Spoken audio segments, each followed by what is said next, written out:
اچھا سر، آج کے دھرنے کے حوالے سے بتائیں، اس سے قبل بھی احتجاجی مظاہرے ہوئے، آج جس طرح آپ لوگوں نے ڈپٹی کمشنر کے خلاف نعرے بازی بھی کی، کیا آپ لوگوں کے مطالبات تسلیم نہیں کیے جا رہے ہیں؟ کیونکہ انہوں نے ڈیلر بھی کافی بند کر دیے۔ بسم اللہ الرحمن الرحیم۔ میرے بھائی، یہ ہماری تیسری دھرنا ہے۔ دو ہم نے شہر کے اندر کوئٹہ روڈ پر دیے، یہ ہمارا تیسرا دھرنا بائی پاس پر ہے۔ ہمارا کوئی مسئلہ حل نہیں ہوا۔ پہلے ڈیلروں کے ساتھ مل بیٹھ کے ان لوگوں نے ایک فیصلہ کیا کہ بھائی ان کو 1750 روپے پر نہیں کھا رہا، اس کا ریٹ کر دیتے 2100 روپیہ۔ پھر بھی ہم زمینداروں نے مجبوری کے تحت سب نے کہا کہ بھائی ٹھیک ہے 2100 روپے پر، مگر ملنا چاہیے۔ پھر 2100 پر ناپید ہو گیا، ملنا بند ہو گیا۔ غریب کسانوں کو، بڑے بڑے لوگوں کو، بڑے زمینداروں کو پھر بھی گزارا ہو جاتا ہے، یہی ڈیلرز ان کو دے دیتے ہیں، مگر عام غریب کو بالکل یوریا نہیں مل رہی ہے۔ پھر ان لوگوں کے ساتھ ہماری بیٹھک ہو گئی دوسرے دھرنے کے بعد۔ پھر ان لوگوں نے یہی وعدہ کیا، وہاں انتظامیہ کے ساتھ باتیں ہوئیں، اور وہاں پر کھاد ڈیلرز بھی تھے ہمارے علاقے کے، جعفر آباد کے پورے زمیندار، مطلب ہمارے زمینداروں کا صدر تھا، جنرل سیکریٹری، باقی سارے زمیندار علاقے کے، وہاں پر ڈی سی کے ساتھ بیٹھے۔ پھر ایک فیصلہ ہوا کہ بھائی اس کو ہمیں وارہ نہیں کھا رہا ہے۔ ہم نے آخر ان کو 2400 اور یہ بجٹ تھے 2700 روپے پر۔ پھر فیصلہ ہوا کہ بھائی 2500، نہ 24 نہ 27، 2500 روپے پر، مگر 2 دن کے اندر ہم کھاد کی پوری ضرورت، جتنی بھی زمینداروں کو ضرورت ہے، ہم پوری کریں گے۔ یہ ڈیلر اور انتظامیہ کے اور ہمارے مابین یہ فیصلہ طے پایا کہ بھئی 2 دنوں کے اندر اندر ہم پوری کھاد کی جو کھوٹ ہے، کمی ہے، اس کو پورا کر دیں گے۔ مگر بدقسمتی سے اس کے بعد ایک دن صرف کھاد ملا، دوسرے دن پھر وہی ڈرامہ۔ اصل میں یہاں پر انتظامیہ کھاد ڈیلرز کو شیلٹر فراہم کر رہا ہے، ان کو سپورٹ دے رہا ہے، کہ ایسے لگتا ہے یہ جو کھاد والے یہ ڈی سی صاحب کے چچا زاد بھائی ہیں اور یہاں کے زمیندار اس کے دشمن ہیں۔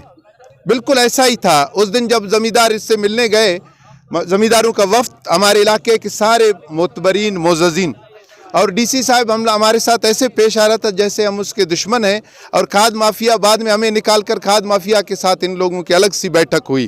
پتہ نہیں اس میں کیا ہوا، ہم لوگوں کو فارغ کر کے دوبارہ ان کو بٹھایا۔ اصل میں ادھر ایک نااہل، نالائق اور انتہائی بدتمیز قسم کا ایک ڈی سی بٹھایا گیا ہے۔ بدقسمتی سے اکثر جعفر آباد میں وہی لوگ لائے جاتے ہیں جو سب سے نااہل اور کرپٹ ہوں، تو اسی وجہ سے جعفر آباد ہمیشہ مسئلوں کا گڑھ رہا ہے۔ اور میں وزیر اعلیٰ بلوچستان سے، چیف سیکرٹری بلوچستان سے یہ عرض کرنا چاہتا ہوں کہ یہاں سے کھاد افغانستان جاتی ہے، ہمیں اس پر کوئی اعتراض نہیں ہے، افغانستان بے شک جائے، مگر پہلے اپنے ملک کے، بلوچی میں بولتے ہیں پہلے خیش پھر درویش، پہلے اپنے گھر کے لوگ، اپنے گھر کے لوگوں کو کھاد دی جائے، اپنے زمینداروں کو دی جائے۔ اب جب ہماری ٹماٹر نہیں اتری تھی، ایران سے ٹماٹر آ رہا تھا، تو ٹماٹر کا فی کلو 150 200 روپے تک بک رہا تھا۔ جب ہمارا لوکل ٹماٹر یہاں نصیر آباد کو اترا ہے تو 5 روپے پر کوئی خریدار نہیں ہے۔ چاول، کھاد کی ایک بوری ڈی اے پی کی 9000 روپے کی ہے، 9-10 پر پہنچ چکی ہے، اور میرا چاول بکا ہے 1400-1300 روپے پر۔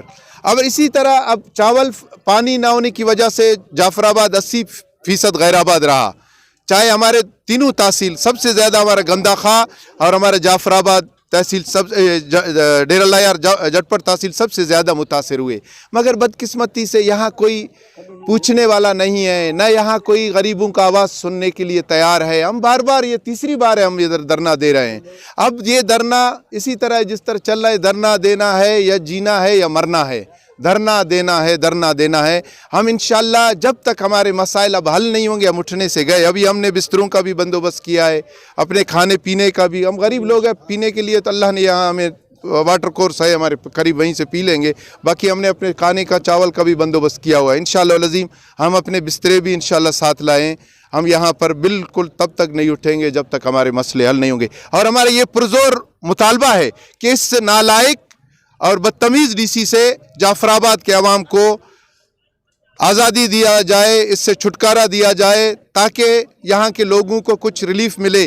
یہ یہاں پر کھاد مافیا کو اور یہاں کے بڑے لوگوں کی خدمت کے لیے آیا ہے، غریب لوگوں کے لیے، عوام کی خدمت کے لیے نہیں ہے۔